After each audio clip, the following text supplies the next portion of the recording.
What must the Big Ten do to get their 5-2 teams into the top 25? And we make our game picks for Week 9 on today's Locked On Big Ten Squad. You're talking ball with the Big Ten Squad, sponsored by Gametime. From USC to Ohio State, from Michigan to Oregon, from Nebraska to Washington, it's the local experts of the Locked On Podcast Network bringing you scoops, breakdowns, and the most comprehensive preview of the upcoming Big Ten weekend. No hurt feelings and thin skin allowed. Squad up, you're part of the Big Ten Squad. Happy Thursday, everybody. Welcome to this week's Locked On Big Ten Squad. I'm your host, Spencer McLaughlin. Roman Tomashoff is here of Locked On Huskies. Zach Anderson-Yoxheimer of Locked On UCLA. Wait, Roman, you're in the wrong place. I'll fix that later. I was going to make a comment about that. Yeah, Trent Condon. What? You were in your car like 2 minutes ago before we recorded. And now you're muted walking around in an Office Depot. Zach Seko of Locked On Nittany Lions is here. Ryan Herrings of Locked On Badgers as well. Trent has now unmuted himself. Kind of like the Iowa offense, Trent. It has unmuted itself. We might start. I want to start with your Hawkeyes, Trent. I really do. Yeah. Because they're 5-2. They're suddenly scoring points. What do they have to do to get ranked? They got to beat somebody with a pulse. I mean, you look through and Penn State, we know what they were in the preseason, still doesn't have a conference win.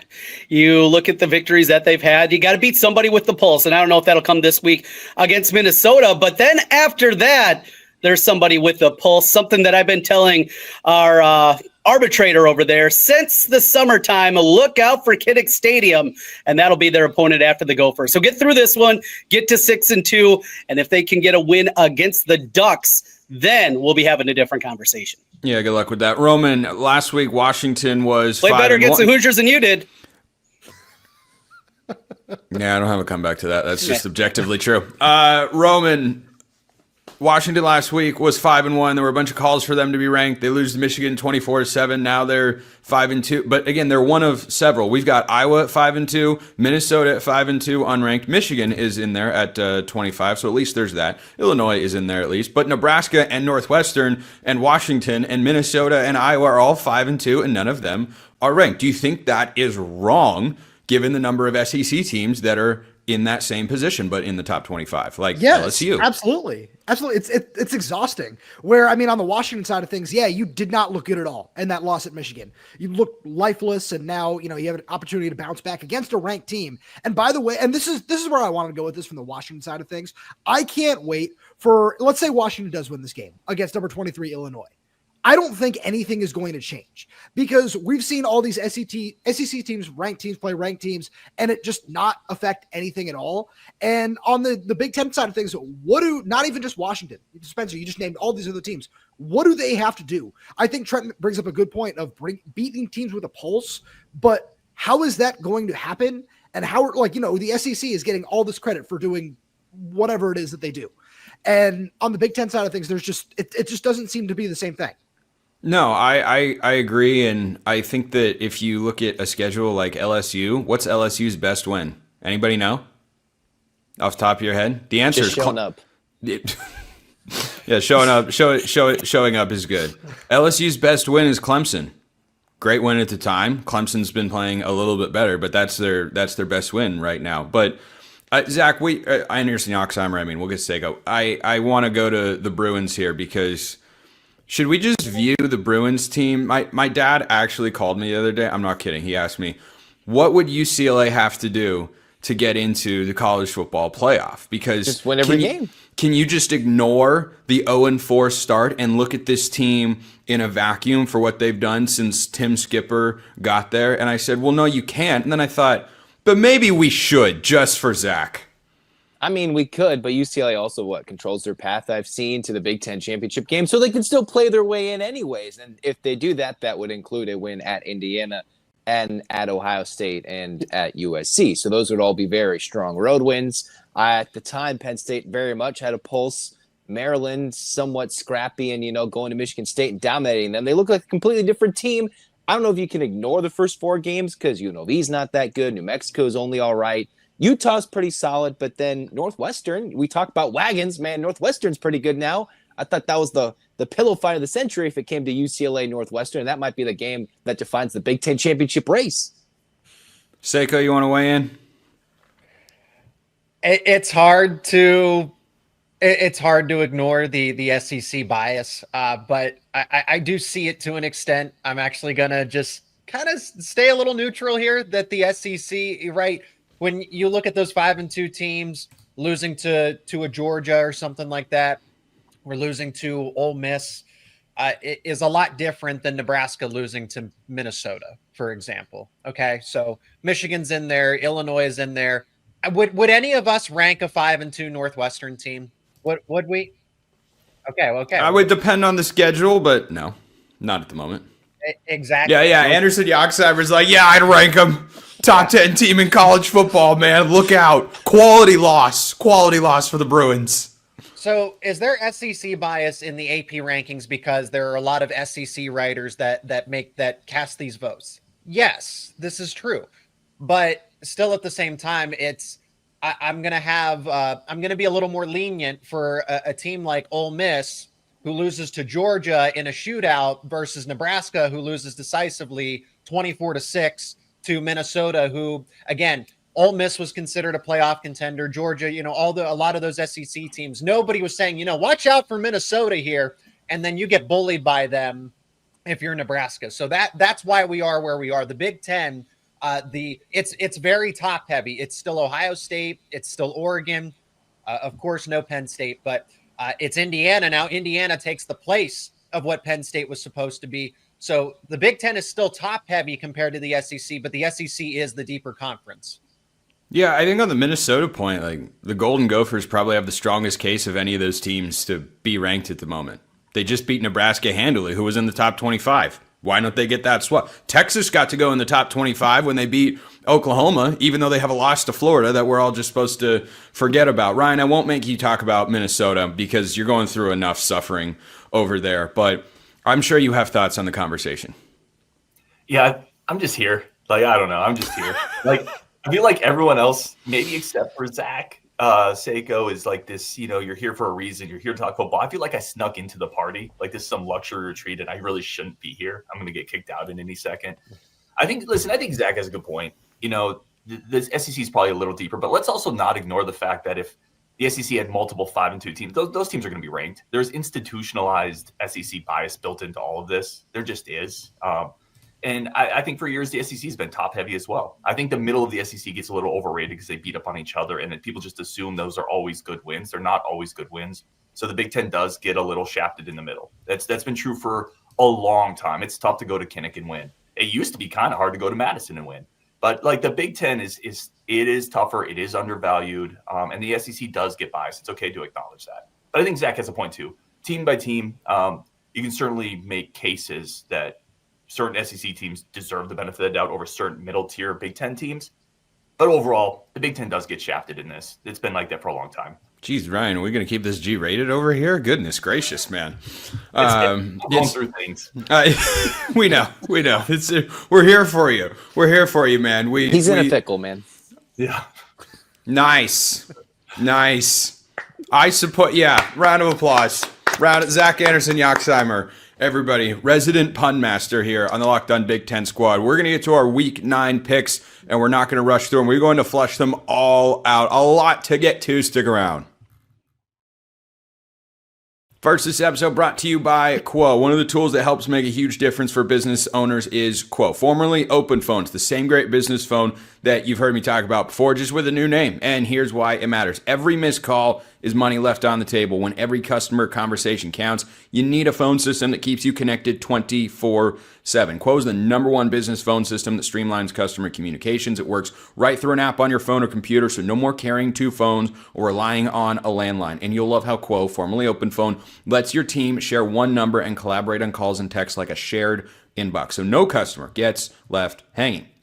See why over 90,000 businesses trust Quo, formerly Open Phone. Get started free and get 20% off your first 6 months at quo.com/lockedoncollege. That's QUO.com/lockedoncollege. You can even keep your existing number for free. Quo. No missed calls, no missed customers. Guys, your mics are hot over there. Be mindful that this episode is brought to you by our friends at FanDuel. The NFL season's here, college football as well, and FanDuel has an offer you just don't want to miss. Right now, new customers can bet just $5 and get 3 100 in bonus bets if you win. That's right. You pick a bet, put down $5, and if it hits, you'll unlock $300 in bonus bets to use across the app. We're about to talk about every game in the Big Ten slate this upcoming weekend. They are all available to be wagered upon over at FanDuel. You got money line, you got point spread, point totals, prop bets, everything you could possibly want. FanDuel has you covered for college football, the NFL, and beyond. So ask yourself this question. Think carefully. What are you waiting for? I don't know either. Visit FanDuel.com to download the FanDuel app today and get started. Check them out at FanDuel.com. All right, let's get into our Week 9 picks, and we will start with the game that I am most excited to see. Roman, Illinois, and Washington. Huskies are favored against the ranked Illini. I suspect and hope the winner of this game will be ranked. And of course, this is college football, not the NFL, so we have no ties because it's utterly ridiculous and un-American, quite frankly, and I hate that the NFL does that. Anyway, Illinois, Washington. Roman, how you feeling? I feel good about this game. This is one of those ones where Illinois coming off a bye is certainly going to be interesting and something to be monitored. But I mean, we can have the multiple time zone conversation if you want to. I prefer not to, just because I feel like it takes away from the actual discussion of football. And this is one of those games where I was talking to our good buddy Jake Butt over at the Big Ten Network the other day, and he was saying that after Michigan went and laid an egg at USC, they come back and play and inspire their best played, best coach game of the year against Washington in the Big House. And now Washington has an opportunity to do the exact same thing, because you had a chance to go on the road and get yourself a true signature win for Jed Fish in the Big House, and you weren't able to do that. You come out and you just really look awful from start to finish. DeMond Williams throws 3 interceptions, and I think Washington has a tremendous opportunity to bounce back against an Illinois defense that is solid. I know the numbers don't necessarily play that up, especially after Indiana dropped 60-something on them a couple of weeks ago, so that plays into this too. But I feel really good about where Washington's sitting in this game. I heard a similar comment about how to frame this game and how to look at it on Locked On College Football. I wonder if Jake Butt's an everyday or if that guy. I heard he's pretty good. I've seen his work out there. Oxheimer, Huskies. Yeah, that's right. Yeah, Illinois or Washington. Who do you like in this game? I have to go with the home side here. You got to go with Washington. Illinois is very good. Obviously beaten USC earlier this year. Other than the Indiana game, I think they've been pretty impressive, but I'm going to lean Washington at home. They did me dirty earlier this year, but I think UW can get it done. Trent? These are kind of the simplest conversations, right? It is as simple as team from the middle America going out west, and we know what's going to happen. So this is also from the gambling perspective an absolute smash spot. You mentioned ranked team as an underdog, go the other way. It's going to be very profitable. So it's Huskies all day here. Can't come up with a compelling one for the Illini. That's the word from Trent, who's on his 4th background of this show. Seiko, Washington or Illinois? These teams are actually fairly similar, right? Defenses are questionable, but the offense can actually move the football. And I think that DeMond Williams is only going to continue to get better. However, Illinois is still a really good team. We considered them a fringe playoff contender, right? Somebody that could sneak in. Washington was in that category as well, but maybe not as much buy-in as Illinois had. So I think we're going to get a shootout. I think we're going to get a lot of points. Illinois covers, Washington wins, which means it'll be a field goal game. That's a classic Lee Corso pick. Washington by a field goal. By a field goal. Ryan, I'm not going to make you talk about Oregon and Wisconsin in this game. We're going to tape our crossover later on. But Illini, Huskies, who do you like? I actually agree with Zach. I think Illinois covers. Bielema can travel. I think that team is veteran. The quarterbacks always travel. You have a veteran quarterback going out there. I think that's fine for them. I don't think it's a massive road disadvantage to do that with that type of squad that they have. I do think Washington wins. They're just a little bit better at home. They need it. But Illinois coming off a bye. And I thought they showed a few things against Ohio State where you can look into their DNA and say, like, that team has the characteristics to compete at a high level. So give me Illinois cover, Washington win. I think it's going to be a really good game. Yeah, 4.5 the point spread on that game, according to our friends at FanDuel. Trent, we start with you next. Iowa, Minnesota. Winner should be ranked at 6-2 after this game. Do you like the Hawkeyes to get it done? I like him to get it done. It does feel like too much. I mean, this thing seems destined for 13-10, 10-9, just a slugfest kind of game. Taylor, Minnesota's a different team when he's there and running the ball. But historically, he has struggled in the matchups against Iowa. He has not run the ball very well. I think it's going to come down to the end, and I'll take the guy that is not a carnival barker. I'll take the real football coach. So give me Kirk Ferentz finding a way to get it done. It'll be ugly again. Everybody will make their jokes, and the Hawkeyes will get the victory. If the Golden Gophers were represented on this show, they'd be furious. But alas, they are not. Roman, Hawkeyes or the Golden Gophers? I mean, Trent, no offense. It's always hard to pick an Iowa offense, but they have looked better over the last couple of weeks, and I do like them to get it done in this game. I don't see how you could possibly offend Trent by insulting Iowa's offense. No. It just feels like a jab when you ever say, hey, this offense sucks. Like, no matter what and when. But, I mean, maybe you're used to it at this point. Like, I'm not. It's been 6 years. Yeah. Remember, Roman, remember, Trent is old. He's very old. He's been rooting for Iowa since before Kirk Ferentz was the head coach. Also known as before you and I were born, which is literally true. Not sarcastic. That's just literally true. Trent is never going to show up to one of these again. Anyway, I was whispering because I don't think he could hear me. Zach Anderson, Yoxheimer, Iowa or Minnesota in this spot? I mean, last time we had picks, I went against Minnesota when they were playing Nebraska, and then just laid the smackdown, 9 sacks against Nebraska. I'm going to go with Minnesota this one to outmuscle the Hawkeyes on the road. Surprising, but Golden Gophers get the dub. Trent, you hear that? Outmuscled. Yeah. Bring it. That's what I say to Phil Fleck, and I'm not real worried. Seiko?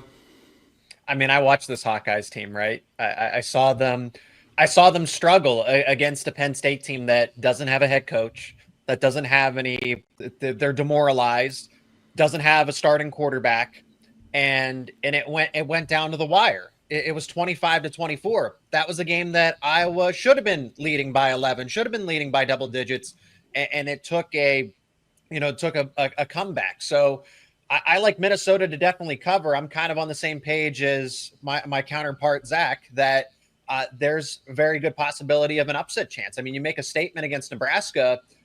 Iowa's showing life offensively. Marc Gronowski has 3 touchdowns to 4 interceptions. Look, I'm throwing stones in a glass house here. I know he can move, but Penn State can't stop a mobile quarterback to save its life. So I will take the Golden Gophers here to cover and get the upset. I don't think Iowa's that good. Ryan, you have to pick between the team that just trounced your Badgers. I mean, who hasn't done that this year, though? At home. Again, who hasn't done that? And say something nice about Minnesota. So, Trent's gone. Trent's gone. Rocking a hard place for you, Ryan. Go for it. I think it's Iowa. Zach talked about the Penn State game, but we also saw Iowa in Kinnick lose by 5 to the number 2 team in the country. This is a team that's been playing well, and Iowa with offense is just kind of a scary proposition. Iowa with a quarterback is kind of a terrifying proposition, even if in some semblance. So I'm going to go Iowa. I think they cover and they beat Minnesota. I'm obviously horrifically biased against Minnesota to begin with, but I do think in Kinnick, Iowa's a really tough program, and we've seen what they can do. So give me Iowa there. I think the offense is decent, which for Iowa is exemplary. Yeah, that's a good way to put it. Decent is exemplary in Iowa City. Before we wrap this segment, we're gonna go with a rapid fire. Then we'll get to the rest of the games next week. Zach, don't worry, we will talk about UCLA and Indiana. Goins didn't have the guts to show up this week and pick Indiana to beat UCLA. Just couldn't stomach it. Rutgers and Purdue. One of these teams is getting their first Big Ten win this week. Somewhere Mark Culkin is furious that we are even mentioning these games here on the Squad Show. Too bad he's not here. Roman, Rutgers or Purdue? Give me Rutgers. I kind of like their offense. I think that they have a lot of questions on the defensive side of the ball, but Ethan Kalik-Manis has had a really nice season. He's got a really talented trio of receivers. Yeah, I'll take the Scarlet Knights in this game. Yoxheimer. I think the only team winning in Indiana this Saturday is Purdue. Jokes aside, but we're going with Purdue. Seiko. Yeah, I got to agree with Roman. Rutgers' offense looks better. And how did it look last week? That's an Oregon team. Hey, they put up 28 points against an Iowa defense. It's a shame that Trent had to bail out, but Rutgers scored 28 against, and Iowa was holding all night long. I imagine if the refs called a half decent game, Rutgers might get the upset in that instance. Like I said, that's why I think Iowa's overrated. But give me Rutgers in this game. It also means that Rutgers is going to be ahead of Penn State for the first time in Big Ten conference play in however long. Penn State's not going to have a Big Ten win. Oh man. On the bye. From national championship aspirations to behind Rutgers, that is That is a fall unlike anything that we have seen before. Ryan, Boilermakers or the Scarlet Knights? No, we cannot talk about basketball. My camera literally just panned the gray guard by itself. Oh, I thought you did that. I hate when that happens. Yeah, it was not. It's my AI camera, and it went right to gray guard. nice. Give me Purdue. Calic Manis has a Badger pelt on his wall because he beat Wisconsin once. I'm not going to root for that guy. Former Gophers quarterback. Give me Purdue. Boiler up. Let's go. Boiler up, says Ryan. Your camera just knows in your mind that you don't want to be talking about football. You're like, hoops season is so close. It's just a couple weeks. It's like 12 days, guys. It's like 2 weeks. 2 weeks, and we can start talking about basketball. And by the way, Ryan, I know you're concerned about this, but don't worry. Jackson Shelstad is expected to be all right. So we will we'll wrap our picks in the final segment. Michigan State, Nebraska looking for a bounce back. More to get to on today's Locked On Big Ten Squad, which is brought to you by our friends over at Mazda. Mazda crafts cars for those who do more than simply move. Mazda delivers confidence with every ride. Like Iowa's offense is playing with confidence right now. Crazy thing to say, but it's just factually accurate. They look and probably feel pretty darn good. They have more IHS top safety pick awards than anyone else as of August 2025. That's Mazda. Just to be clear, not Iowa, though Iowa's offense does at times look like over the years like it's just playing for safety and nothing else. Like they're trying to punt to create a safety. Anyway, so from footwork to breathwork, athletes on your favorite team are sweating all the details. Mazda brings the same intention to how they craft every model. You can make everyday drives feel like anything but. Why be boring, bland, vanilla? Boy, I could take so many shots at Iowa, but I really can't because their offense has been better over the last several weeks. From smooth handling to intuitive controls and all-wheel drive, standard in every crossover SUV, you can drive with confidence through almost any season. Like the players of your favorite team, they sweat every detail at Mazda because when you make every move count, like every player and team and coach needs to do this weekend, impossible becomes irrelevant. Mazda, move and be moved. Wrapping up this week's Locked On Big Ten Squad with some big game picks. Are we going to make Yoxheimer wait or should we start? Show of hands amongst the four of us. Should we make Yoxheimer wait to predict the upset of the year? The eyes have it. He's gonna have to wait. Michigan State rivalry game. Could we start to see Jonathan Smith hot seat talk really ratchet up if he doesn't win this game, Roman, as a 2-touchdown home underdog against the Wolverines? I think definitely yes. There just hasn't been much about that team that I think has gotten noticeably better since he's gotten there. And I think Jonathan Smith's a good coach, but it just doesn't seem to be working in East Lansing. It's a little disappointing, and I certainly don't expect him to cover this 2-touchdown spread. Michigan really did look like they found something and it clicked last week. And I don't know if it's the Sherrod Moore blue collar jacket thing, which just so corny, man. I was not a fan of that, but hey, it seemed to inspire the front seven. They're playing really well, and they still have a lot of talent on that team. Yoxheimer, Spartans pulling upset this week, or is it all Wolverines? No, after seeing UCLA dismantle them in East Lansing, I think the Wolverines will have just a fine time handling the Spartans on an evening game in Spartan Stadium. Seiko? I mean, UCLA might be looking at Jonathan Smith as its next head coach, and that's, you know, kind of ironic. I think they have their next head coach. He's the interim head coach. Yep. I mean, I Tim Skipper and Jerry Neuheisel, right? James Franklin, who knows who's going to coach at UCLA, right? When I look at this Michigan State game right now in the present, I think Michigan appreciates the rivalry more than and that's what's going to be the deciding factor here. Michigan's the better football team, but when we're talking about, okay, margin of outcome, what is Jonathan Smith in this Michigan State? That it doesn't mean anything to them. I feel like Sherrod Moore and everybody that's coaching this team still kind of take pride in this rivalry game. So they're going to look to make a statement, and just Michigan State's kind of down bad at this point. So Herrings, you think we got an upset brewing in East Lansing? No, Michigan State it struggles a little bit on the ground against physical teams. Michigan is just going to pound the rock. Coming off what they did against Washington, I think they have some juice right now. I don't think Michigan State's going to cover. I don't think it's going to be that competitive. So give me Michigan covering, taking home the trophy in the rivalry game. Northwestern goes to Nebraska looking for a revenge spot. Cornhuskers are favored by 8.5 at home, Roman. And by the way, they enter this game trailing Northwestern in the Big Ten standings. That's a 3-1 Big Ten conference team. I have a horrendous just record when picking Matt Rule on this show. And I'm going to go back to the well. I think Northwestern has played good football as of late, but I think that this Nebraska team is going to be looking for a get back after what happened at Minnesota last week. It was ugly. And I think they still have a lot more talent, and that's going to shine through this weekend. Yoxheimer? I think this game's an 11 a.m. local kick, if I'm not mistaken, in Lincoln. And that is Northwestern's bread and butter. Nationally televised 11 a.m. local kicks, normally at home, but they're playing Nebraska. I got smacked with water in the face to tell me Northwestern is the truth. From way back when UCLA lost them, we're going Northwestern. What do you mean you got... Remember, I had the ice bucket water. Oh, that's right. That's right. I did forget about that. I wish we had a video of that we could play right now. I really sent it to the chat. Seiko, Cornhuskers or the Wildcats? I wonder how focused Matt Rule is at this point with Nebraska, just being linked to the Penn State job. That's his alma mater.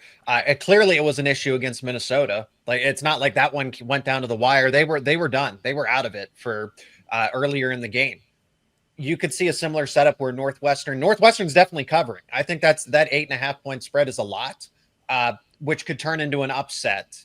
So I'll take Nebraska because they are at home. I think they are the more talented team. I would like to see Matt Rule bounce back, but it's going to be close. It'll go down to the wire. It'll be a field goal type of game. Ryan, we're still talking about football, but who you got? Let me unmute for a second. Good idea. I think Seiko's dead on. Northwestern is absolutely covering. That's my shoe-in of the week if I were to ever have a shoe-in of the week. Northwestern, listen, they're running the ball about 40 times a game. Nebraska gives up 4.6 per carry. They get worn down. Nebraska hasn't had a physical front seven since the days of Solich, and they're not going to do it against Northwestern. It's an early kick. It's going to be kind of a low-energy environment. Northwestern's going to take the energy out of it. They're going to take the air out of the football. They're going to run the ball 45 times. Give me Northwestern, which, again, has quietly become one of the better running teams in the Big Ten over the last month. So, yeah, let's go. Herrings sounds like Timothy Chalamet talking about ball there. The prep of stats there with the yards per carry, that was some good, clean stuff. Yoxheimer. And really quickly, I've had time to divert my energy into other teams. Yeah. Try to focus on anything but the Badgers. He's got Nebraska's opponent's yards per carry memorized because anything in his head to avoid thinking about Wisconsin football is a good thing for Ryan. All right. Zach, you can go first since we made you wait. So here you go. Make your case as a 25.5 point underdog. Notably, UCLA has never won a game when they're that big of an underdog this year. So do you think UCLA can beat Indiana and truly shock the world? The floor is yours. Well, for UCLA, it's obviously the same spot they were in against Penn State. Now Penn State fired their coach. I'm not sure the same fate will happen to Kurt Cignetti in 2 weeks. But for the Bruins, they're facing a physical front. There was some worry and injury concern about Nico after leaving the Maryland game injured, but he seems to be all good. Go shock the world twice. They're playing with house money still. You win this game, they're back to 500, and they're still on a blazing trail to potentially getting to the Big Ten championship game, which they control their own destiny. I think UCLA covers. It's a stretch for me to come out here and say they're going to win the game, but they've shocked everybody so far in their last 3. Why not do it for a 4th straight time? It's going to come down to UCLA having Nico get out and run the football and being more physical than Indiana, which is tough to do since Kurt Cignetti's been there. This has to be the most anticipated greater than 3 touchdown point spread game of all time because I think we're all just curious to see can they do it. Nico, of course, would need to play. Roman, do you think UCLA keeps it tight with the Hoosiers in Bloomington on big noon kickoff? I can't go that far. I think the new Heisel sanity run comes to an end this weekend. I look at this Indiana team, and there's so much talent on the defensive side of the ball. They've done such a good job just building up that defensive line. Obviously, they got some great pieces on the back end as well. And I do love what Tim Skipper and Jerry Neuheisel have done for that program, but I think that this is just too tall of a mountain to climb. Seiko? I mean, I've watched this UCLA team, and they look like a completely different team, right? A completely different program with Tim Skipper. Obviously, everybody's highlighting Jerry Neuheisel. It's like, oh, no, he's not the interim head coach. But the people that say, well, the travel and the big noon kickoff actually doesn't really apply to UCLA because I think they practice at really early in the morning. They practiced Zach? in the morning, and they already went early in the morning to Michigan State and smacked them. So Yeah, so the time thing does not matter. That was so when it applies to everybody else. The time change, the time difference. Actually, it doesn't, and that's why UCLA plays a lot of big noon kickoff games or noon kickoff games, because they actually practice early on the Pacific Coast. So I think they cover. I obviously don't think they win, but they definitely cover, because this is just a brand new football team, and they're actually talented when you have the right coaches calling the plays. Ryan? Indiana by whatever. I think Indiana covers. I think Indiana takes care of business here. I mean, UCLA is one of the best stories in college football. It's incredible, but I still think Nico's turnover prone, even in this stretch. He's got a 2-to-1 touchdown interception ratio. Indiana's defense is opportunistic. I think they're going to force him into some issues. And Signetti, man, that dude doesn't care. He's going to put the foot on the gas. I don't believe in UCLA's defense at this point yet. They're playing better, and it's incredible. Like, what they've done is amazing, but I still don't trust Nico in that environment. I think Indiana turns them over a couple times, and it snowballs. Indiana by 30, 35, something like that. They cover and win big. By the Ryan way, is just so done with football. He just Indiana by whatever is just. I'm gonna actually make him even more done with football, because I just noticed this, and it does make me feel sad for the proud Badger program that this is the reality against Oregon this week. Has anybody looked at the point spread and point total for Oregon and Wisconsin? Ryan, you have? Yeah. Okay, Roman, Zach, and Zach, you have not? I have, but I have a better question for Ryan. But I can say that for him. Okay. Just really quick for you three. The point spread for Oregon against Wisconsin is 33.5. Oh, I was going to guess 34. Which it's coming down a bit, Spencer. Okay. That means money coming in on the Badgers. Yeah, money coming in on the Badgers, probably because the weather forecast might not be great. What do you think the point total in the game? The camera's killing me, man. The camera's killing me. Okay, 33.5 point spread. What do you think the point total in the game is, Roman? 58.5. Okay, Yoxheimer? I have it up, so I know it. But you cheat. Okay, Seiko? I mean, I know it. Did you guys did you not want to play this fun? That was a really fun thought. Hey, I did. I went around the Big Ten already. I did a preview before this preview. Oh, okay. Roman, you said 58, right? I did. It's 44.5. A 33.5 point spread with a 44.5 point total. I don't even. I've never seen that. Just in context, this is amazing. Wisconsin has scored 93 points this year. We scored 93. We played 7 games. So that's not. But isn't that but that's the margin of outcome that it's been the past 2 weeks in Big Ten play? 37-0, 34-0. Like, what is Vegas not supposed to respond to that? No, they're right. I've just never seen a 30-plus point spread with a total that is within 10 or 11 points, if I can actually do math in my head, of that spread. That Ryan, will Luke Fickell get fired after this week? Dan Lanning's gotten 3 coaches fired this year. No, listen, I've been telling you guys, he's not getting fired in season. Like, it's not happening. I've been consistent on that from the jump. It's not happening this season. Chris McIntosh, the athletic director, literally this week came out with his 2nd vote of confidence. Oh, boy. The 2nd one this year. So, no, it's a vote not of happening. confidence based on what exactly? Big Ten's tough. Injuries, more money. I don't know. It's a lot of word salad. I mean, it's nothing. It's based on nothing. But yeah. A sticker that says "I voted." I don't know what he voted. It's based on nothing, but it's out there. They're not going to fire him this season. It is one of the decisions. There are some whispers he's the guy next year too. Like, that is on the table for the Badgers. Okay, Ryan really wants basketball season. Roman Tomashov, Locked On Huskies. Zach Anderson, Yoxheimer, Locked On UCLA. Zach Seiko, Locked On Nittany Lions. Ryan Herrings, Locked On Badgers. We had Trent Condon of Locked On Hawkeyes. I'm Spencer McLaughlin from Locked On, all over the place and whatnot. Appreciate everyone listening, and we will see you next time. Until then, hope you all have a wonderful rest of your day.